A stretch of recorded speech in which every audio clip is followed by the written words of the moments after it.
Baik, Assalamualaikum warahmatullahi wabarakatuh. Apa kabar teman-teman semuanya? Alhamdulillah pagi ini kita menyapa teman-teman semuanya, menyapa Anda semuanya, menyapa Ponorogo dan di mana-mana di program rutin kita Obsesi Obrolan Sehat Sahur Dini Hari yang masih didukung sepenuhnya oleh RSU Muhammadiyah Ponorogo. Dan seperti biasa sehari tidak sendirian, ada Kevin yang siap menemani kita di pagi-pagi kita. Kevin tetap bugar, Vin ya. Ya tetap semangat ya Pak Ari sampai akhir nanti Amin. puasa kita Amin. menemani Amin. di Obsesi. Tinggal beberapa saat, semoga kita bisa melewati dengan baik ya. Amin.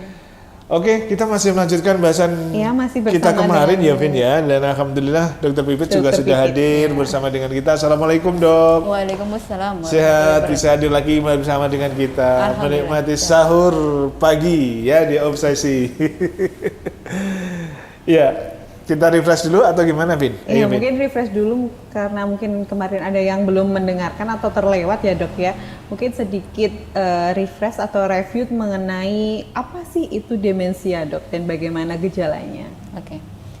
Demensia adalah suatu kumpulan gejala atau sindroma yang diakibatkan berbagai penyakit di otak yang sifatnya kronik progresif. Artinya dengan berjalannya waktu itu akan semakin memberat atau memburuk. Nah, ditandai dengan penurunan fungsi dari memori atau ingatan, berbahasa, aktivitas sehari-hari, kemudian bisa juga fungsi eksekutif atau memutuskan sesuatu, dan bisa juga berupa gangguan perilaku. Cara mencegah ya? Oh, gejala. Udah ya, gejala. Jadi disebutkan ya, kalau kita jelaskan lagi, misalnya mulai dari gangguan memori, lupa waktu, tempat, orang, lupa waktu, sholat waktunya Isya dia ditanya sholat duhur, seperti itu contoh. Tempat dia pergi ke pasar pulangnya bingung, perginya bisa pulangnya bingung. Pasar. Ya. Kalau dia seorang atau seorang ya dia lupa nama anggota keluarga kamu siapa, padahal itu anaknya. Nah, ini dong. Saya punya bapak itu pernah habis kena stroke kan, itu masuk demensia atau nggak maksudnya gitu. Begitu penanganan stroke-nya selesai, nah jadi lupa semuanya.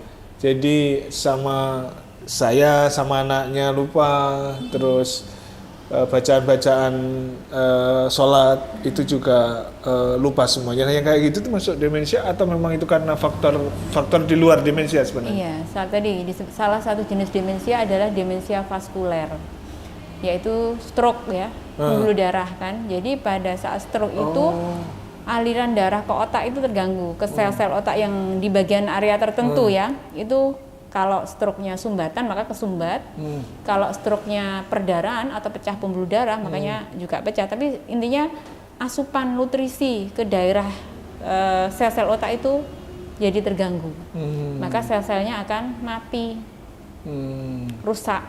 Nah, Dok, apakah bisa menyebabkan Bapak yang itu lupa-lupa? Bisa aja. Terus nanti kita tentukan ini masuk kriteria demensia apa enggak. Itu butuh pemeriksaan lebih lanjut. Oh gitu ya. Iya. Tapi setelah itu kita latih setiap hari gitu, akhirnya membaik lagi meski tidak 100% ya, alhamdulillah bisa sampai 80% lah itu. Alhamdulillah. Oh, memang seperti jadi itu gini, ya. Sel saraf kita itu punya kemampuan untuk beregenerasi. Jadi regenerasi itu penyembuhan. Ya. Tapi semuanya butuh waktu, butuh proses, butuh tadi ya nutrisi yang bagus, butuh merangsang aktivitas otak. Tiap hari Bapak kita kenalkan Pak, aku ini ya itu kita ya, jadi harus sering diajak komunikasi. Betul. Itu salah satu mengaktifkan kognitif. Jadi merangsang regenerasi sel otak. Jadi 80% sudah bagus, alhamdulillah. Iya. Jadi sudah bisa mengenali, kemudian bacaan-bacaan sholat, insya Allah sudah.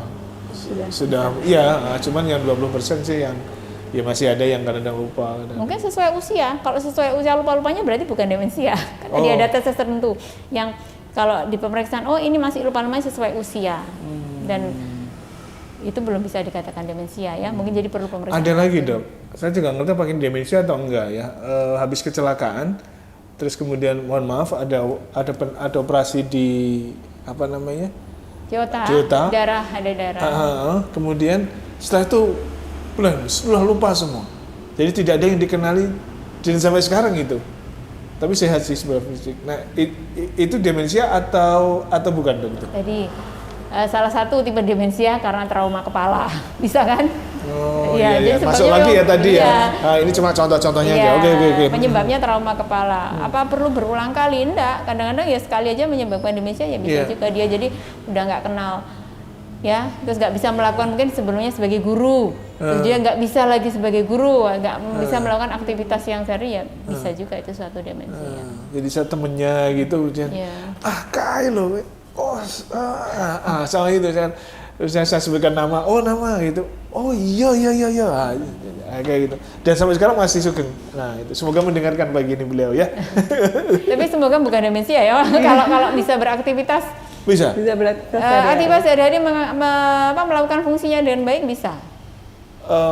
Masih sholat ke masjid, tapi nggak ngerti bacanya saya nggak tahu. Cuman kalau misalkan ketemu saya mesti lupa gitu maksudnya. Jadi harus sering ketemu biar nggak lupa. Ya? Oh gitu ya. Saya mesti dia kelihatannya sekitar berapa ya? 20-30% lah ingatnya itu. Dia ingat kalau saya itu temennya, cuman dia namanya itu lupa sudah. Nggak hilang sama sekali sampai sekarang. Oke, Vin, lanjut, Vin. Dok, salah satu faktor penyebabnya demensia tadi kan trauma otak ya, Dok ya. Trauma otak, misal kayak ceritanya Pak Ari tadi tentang kecelakaan temannya gitu. Kalau perbedaan demensia sama amnesia yang sering kita lihat-lihat di TV itu apa, Dok?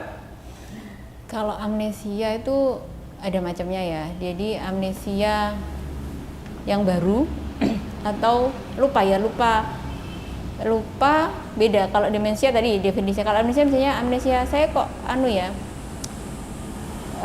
sama hal-hal yang baru lupa, tapi yang dulu masih ingat. Tapi salah satu gejala untuk demensia itu ya memang itu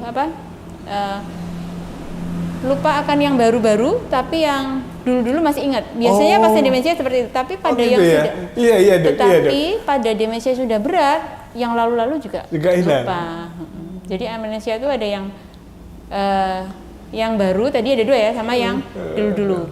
Biasanya sih trauma kepala. Tapi insya Allah bisa balik, cuman butuh waktu ya. Butuh proses, butuh aktivasi stimulus otaknya dengan aktivitas kognitif tadi gitu. Dok, lalu bagaimana Dok cara mendeteksi dini demensia ini? Deteksi dini tadi kemarin ya. Tadi ada gejala-gejala yang punya orang tua. Kok kayaknya bapakku ini demensia. Kenapa? Suka bertanya berkali-kali, ya kan? Ya, artinya kita harus segera ke dokter mencari tahu apakah ini demensia. Karena kalau semakin dini ditemukan, diketahui kan harapannya prognosisnya ke depannya lebih baik, gitu ya. Terus tadi?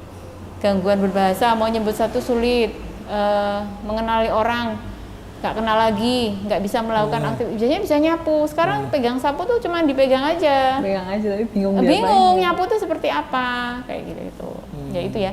Jadi deteksi dini harus, itu yang aware, yang keluarga harus aware.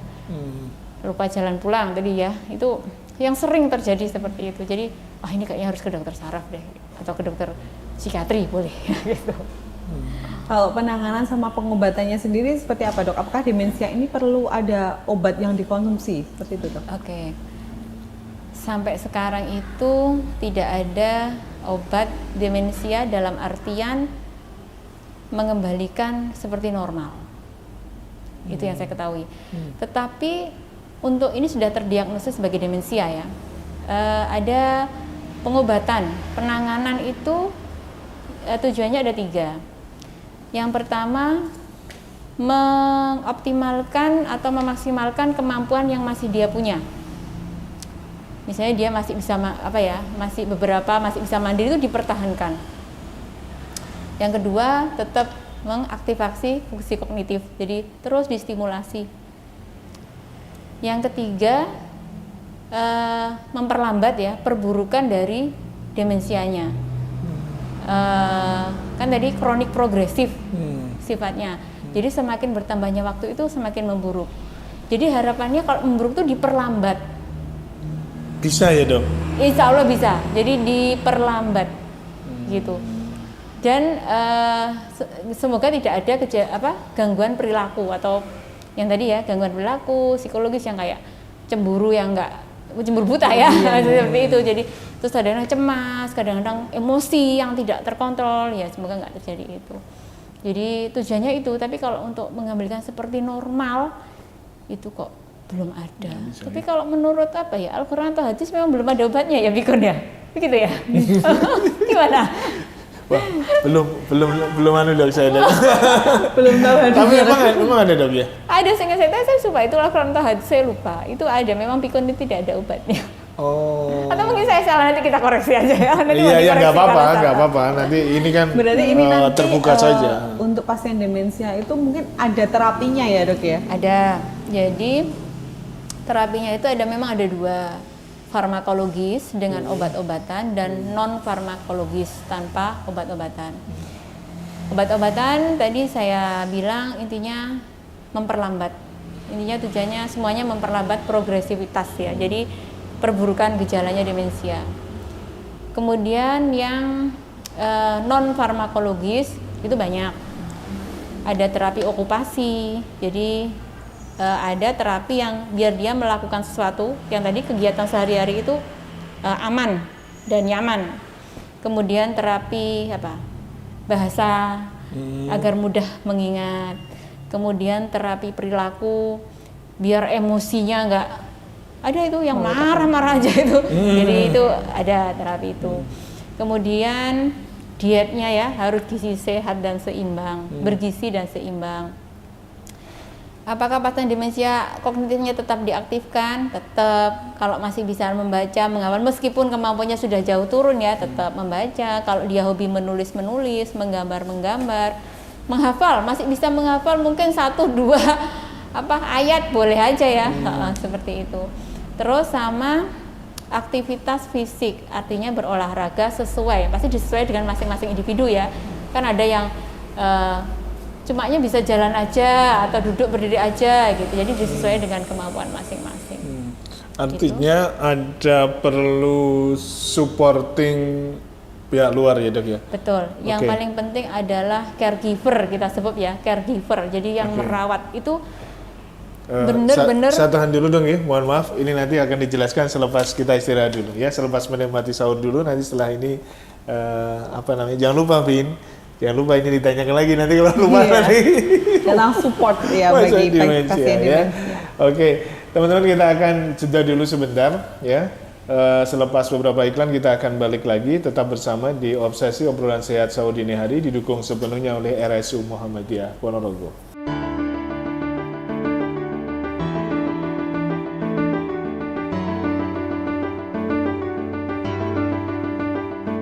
Baik, kita lanjut lagi, masih di Obsesi Obrolan Sehat Sahur Dini Hari, dan kembali saya coba ingatkan teman-teman semuanya, segera nikmati sahur Anda pagi hari ini, dan jangan lupa untuk berdoa melaksanakan ibadah puasa esok hari ya. Semoga dimudahkan, semoga dimudahkanlah segalanya sehingga Anda bisa meniti aktivitas di Ramadan tahun ini dengan sebaik-baiknya. Kita lanjut dengan Dr. Pipit Susilawati Tri Indrianingrum SPN, spesialis neurologi, dan kita masih seputar demensia. Kita sampai mana tadi, Vin? Semoga tidak demensia ini ya. Atau support kepada pasien iya, demensia. artinya ternyata perlu support ya dari pihak luar. Seperti apa, Dok? Jadi yang tidak kalah penting adalah peran dari keluarga atau caregiver yang merawat. Jadi kita harus benar-benar menjelaskan, misalnya orang tua bapak ibu itu sudah tegak suatu demensia, kita harus jelaskan ini sifatnya tadi kronik progresif ya, dengan berjalannya waktu akan memburuk. Dan obat-obat ikhtiar ya, obat-obat farmakologis, non farmakologis yang kita lakukan ini memang tidak bisa mengembalikan normal kembali. Itu yang benar-benar harus dipahami oleh caregiver, oleh keluarganya. Karena tidak jarang kok bapak saya nggak sembuh-sembuh sih dok? Ya seperti itu ya, sudah berobat, sudah minum rutin ini, kok nggak ini ya, itu harus benar dipahamkan. Terus memang ada 3 yang harus dipahami oleh seorang caregiver ya. Ada 3. Yang pertama tadi diusahakan yang mengalami demensia ini kegiatan sehari-hari itu tetap diusahakan semandiri mungkin, dipertahankan ya. Semandiri mungkin. Maksudnya gini, kemandirian yang saat itu masih dimiliki dipertahankan. Seperti itu. Kemudian kalau memang perlu bantuan ya tadi ya kayak harus nutrisi seimbang kan caregivernya nih, aktivitas fisik, stimulasi otak kan pasti kan caregivernya nih yang ngasih aktivitas fisik sesuai kemampuan individu masing-masing, terus aktivitas otak yang bisa stimulus aktivasi kognitif otak yang bisa diberikan di rumah, terus itu harus dilakukan dan tidak seminggu sekali, tapi memang harus setiap hari. Kemudian yang kedua usahakan ruangannya itu penerangannya cukup, karena kalau penerangannya agak gelap takutnya muncul halusinasi, itu kan akan nggak bagus. Kemudian yang ketiga pakaian yang longgar, nutrisi cairan tercukupi, seperti itu ya diantaranya. Bagi keluarga dok, ini katakanlah jadi kan ada yang berulang-ulang begitu, nah itu kita mengikuti alurnya atau gimana dok? Maksudnya gini, saat aku mau urung sholat, aku mau urung makan, biasanya ini di depan kan kita harus menjelaskan, Pak, anak sudah sholat, ini atau ya wes, ya pun bapak pun ya gimana dong gitu? Ada tambahan lagi ya tadi tentang caregivernya. Kalau lupa diingatkan. Tadi gitu ya? Tambahan lagi untuk caregivernya. Kalau lupa diingatkan, lo bapak tadi udah dahar, itu lo piringnya belum dicuci. Ya salah satunya harus itu. Terus gitu ya dok ya? Jadi harus dengan sabar nih. Butuh kesabaran. Ya kalau ketemu dokter kan paling 10 menit ya, tapi memang yang paling berperan penting, tidak kalah pentingnya itu ya caregiver yang satu rumah. Satu lagi, hindarkan benda-benda tajam di rumah, amankan cairan-cairan yang itu paham, juga paham. Cairan-cairan yang berbahaya itu juga harus disingkirkan, dijauhkan dari betul, ya. beliau yang demensia. Jadi memang harus sabar, telaten, ulet. Tapi saya itu gini ya, menguatkan para keluarga caregiver. Ini surganya Anda, bener nggak sih? Ini betul. Orang tua Anda, bener kan? Ini surganya, jenengan sudah punya tabungan surga loh ini, gitu. Ya masih berbahagia ya, yang masih punya orang tua daripada yang sudah nggak ada orang tua. Maksudnya gitu tuh, ya memotivasi.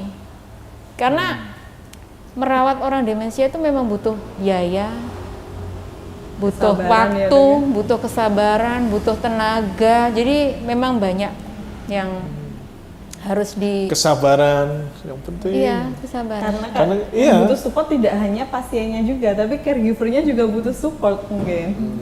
Betul. Ada komunitasnya kok. Iya, ada komunitas. Dan itu sekali lagi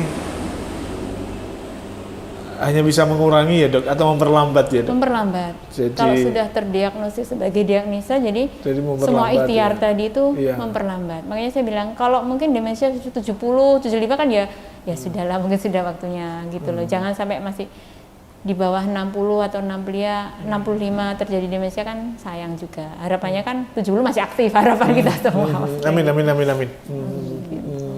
Ya, makanya ini saya membayangkan sudah ya itu misalkan kita sapa le kowe le. Kowe iki sapa to? Kalau nggak sabar kan bisa Pak itu kan bisa jadi kan gitu loh maksud saya, dan itu sebaiknya tidak gitu ya. Memang kalau lupa diingatkan, harus ya mungkin diingatkan. ya harus sabar, betul ya, sabarnya harus berlipat-lipat. Ketika kita kecil, kita balik lagi, kita kan sering kan nanya berulang, Mama ini misalnya ya, Mama ini apa? Tanya lagi anak kecil kan, kita sabar kan? Ya ketika itu kita dibalik seperti anak kecil tadi Mbak Gavin bilang, seperti orang tua tanya berulang kali. Ternyata kita kecil tuh gitu, sama kan? Dok, Oke, lalu nih. komplikasi seperti apa dok yang mungkin terjadi pada penderita demensia dok? Komplikasinya dia tidak bisa, ini beberapa ya, kalau dia sudah nggak aware ya, jadi gangguan fungsi, dia nggak aware dengan dirinya sendiri, maka kemampuan untuk merawat diri sendiri kan juga kurang, makanya dibutuhkan yang caregiver, mulai dari makan, minum. Kalau intake-nya nggak bagus nih, berarti kan dia resiko malnutrisi nih, gangguan gizi, maka akan terjadi resiko infeksi. Seperti itu. Kalau dia nggak mau bergerak misalnya ya, karena dia sudah nggak ada semangat, motivasi, sudah depresi, salah satu kan bisa depresi ya. Dia akan rebahan aja misalnya nih di kasur, ya resiko infeksi paru, rebahan aja kan pneumonia. Atau mungkin mohon maaf sama keluarga mungkin pintunya dikunci terus supaya tidak kemana-mana, kan bisa jadi tuh yang kayak gitu. Oke, lanjut dok. Ya itu bisa infeksi, malnutrisi.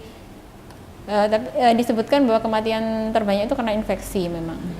Seperti itu. Dok, kalau untuk penderita demensia sendiri nih dok, kan ini mungkin hubungannya sedikit dengan puasa ya dok ya. Kira-kira penderita demensia sendiri memungkinkan nggak sih untuk berpuasa dok?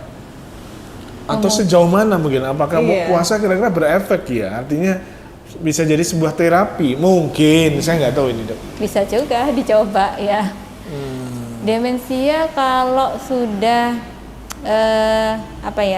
tetapi memang ada hukumnya kalau sudah kehilangan akal ya. Itu kan memang sudah tidak wajib Tidak ya. wajib, betul. Sudah tidak wajib.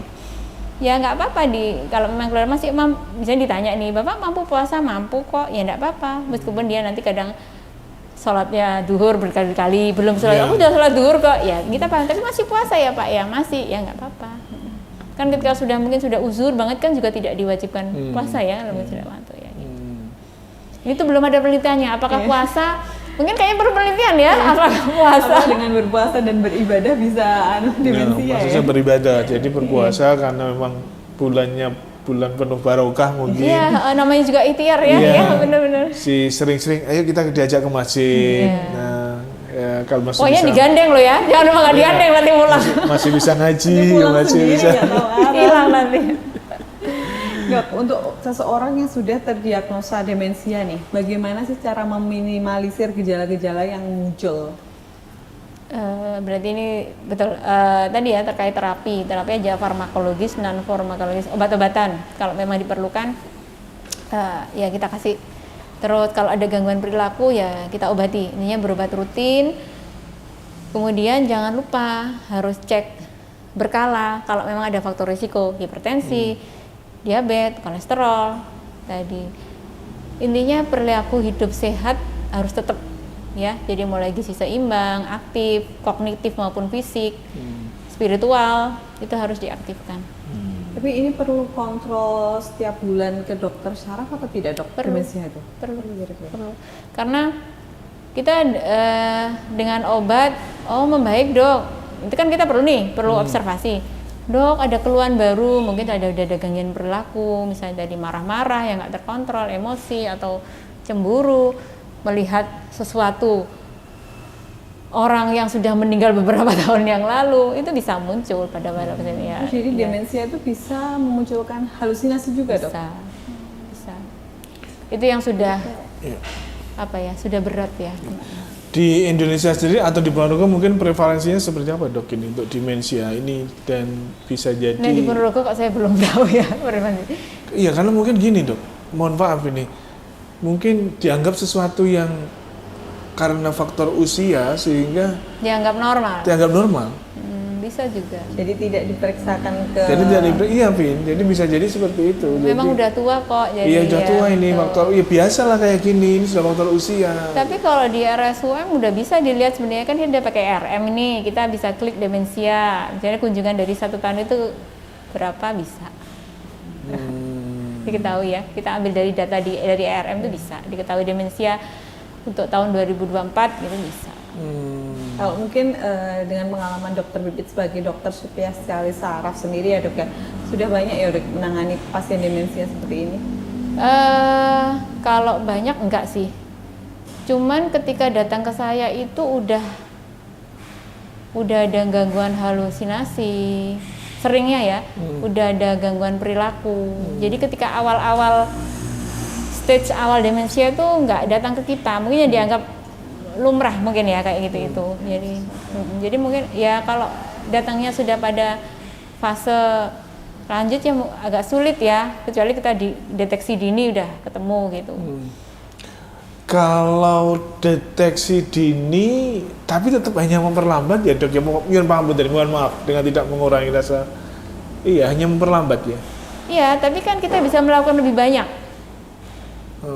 Dan belum ada komplikasi yang halusinasi, yang gangguan perilaku, ya itu kita insya Allah masih bisa ya kalau kita tuh lebih dini ditemukan, ikhtiar yang bisa kita lakukan lebih banyak. Jadi komplikasi belum ada gitu. Insya Allah bisa. Semoga bisa diperlambat terus. Ya tadi memang obatnya belum ada sampai sekarang. Dok, mohon izin saya dok, gejalanya dok, sekali lagi aja dok. Gejala-gejala yang khas terkait dengan demensia dok. Teman-teman monggo bisa dicatat nih. Kemudian setelah itu barangkali ada di antara kita, ada di antara Anda, ada di antara keluarga Anda masuk dalam ini, barangkali seperti tadi dianjurkan oleh Dokter Pipit, barangkali bisa langsung ke Dokter Pipit untuk pemeriksaan. Gejalanya apa saja dok sebenarnya? Yang umum yang umum adalah gangguan memori, tapi tidak selalu diawali dengan gangguan memori atau gangguan ingatan memori ya. Itu lupa ingatan. Lupa ingatan dalam tanda petik. Biasanya memang lupa yang baru. Tadi, tetapi saya bilang tadi kalau yang sudah sudah late on, sudah fase yang fase lanjut ya itu ingatan yang lama pun juga terganggu. Ya, oke. Juga belajar hal-hal yang baru itu juga sulit. Gitu. Kemudian gangguan berbahasa, mau menyebut sesuatu susah, nggak paham diajak omong, ya. Jadi kita tolong ambilkan kertas itu taruh meja, gitu dia bingung, kan simpel ya. Tolong ambil kertas itu taruh meja, dia bingung. Kemudian gangguan beraktivitas yang sebelumnya dia bisa, dia nggak bisa. Tadi sebagai memakai baju yang ada kancingnya, dia nggak bisa lagi. Kemudian gangguan apa tadi? Dia seorang waktu, tempat, orang ya. Tadi termasuk memori ya, waktu, tempat, orang, lupa jalan pulang, lupa nama orang. Kemudian gangguan eksekutif, misalnya yang agak kompleks, ada memutuskan sesuatu, misalnya lebih ke misalnya kayak ngasih kembalian uang, atau ada biasanya dia bisa loh menyelesaikan masalah ini, tapi sekarang kalau dia nggak bisa, itu jadi ada lebih kompleks ya, problem solving dia nggak bisa. Dan gangguan perilaku atau tadi ya psikis ya, cemburu yang cemburu buta, emosi aja seharian tuh emosi yang nggak ada sebabnya, bisa. Dan catatannya adalah itu step by step ya dok ya. Maksudnya gimana? Tidak langsung gitu nggak ya, mungkin setiap individu berbeda. Maksudnya gini, apakah si individu A ini harus muncul semua itu gejala? Tidak, tergantung area otak mana yang terkena. Tapi bisa jadi langsung juga? Bisa itu muncul, tapi jadi kan kronik progresif, jadi ada 1-2 gangguan bahasa sama gangguan memori aja, tapi dengan berjalan waktu nanti ada gangguan pakai baju, menyapu nggak bisa gitu. Jadi setiap orang beda, nggak harus itu ada semua juga. Ada yang tadi gejala awalnya cemburu, yang nggak masuk akal, terus nanti berapa tahun lagi dia mungkin ada gangguan nggak bisa aktivitas sehari-hari, memakai baju, menyapu, seperti itu. Oke, kayaknya sudah diberi tanda lagi kita Vin untuk segera mengakhiri. Dok, matur nuwun, sudah banyak hal 2 hari ini terkait dengan demensia. Jadi catatannya menurut saya adalah